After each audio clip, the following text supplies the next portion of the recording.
игі жақсылар, бүгін міне Алмабек атамыз 63 жасқа толып жатқан жайы бар. Жаңа тойы алдында бір-екі сәтте тілдескен кезде Алмабек атамыз үлкен өтінішті сіздерге жасап жатқан жайы бар.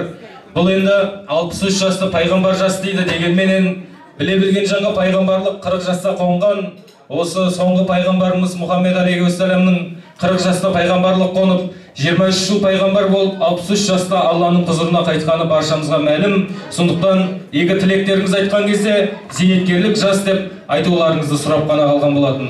Ал енді Алмабек атамыздың тойына бір мың бір алған бишілер, әншілерді, қыздарды шақырсақ болатын еді. Дегенмен мұнда игі жақсылар жиналғаннан кейін бір ескінің құлағы болсын деп домбыраменен састырнайды қосып бір әуелетіп ән салғанды бастаған жөн санап отырмыз. Мен орталыққа осы талай тойдың ажары базары болып жүрген Жайсанбаев Ердәулетұлдарыңызбенен Мадиярұлдарыңызды шақырып, шабыт дуэтінің шабыттанып айтатын әніне кезекті бергенді жөн санап отырмыз. Әлі алдарыңызда эстрадалық варианттарда ән салатын болады.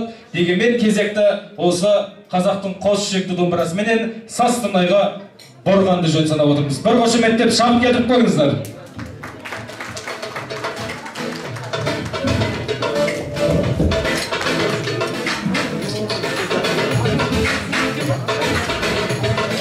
Ассалаумағалейкум, құрметті азамат ағайындар.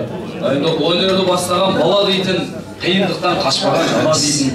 Бізді де бала қылған, дана қылған қазақ елі ассалаумағалейкум деп амандасулайық, уағалейкум деп шақырып отырғандар.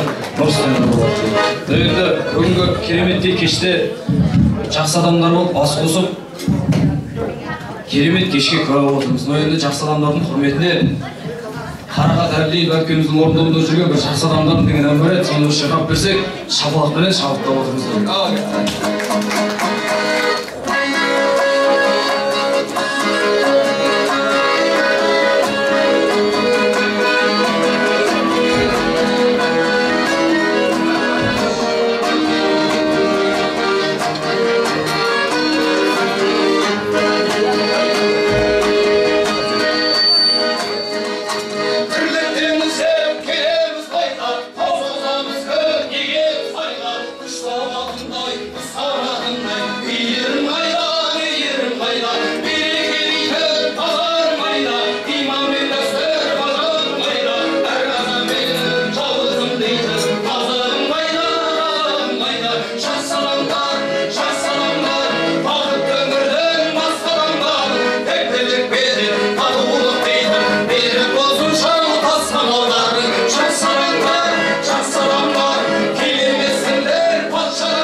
Жақсы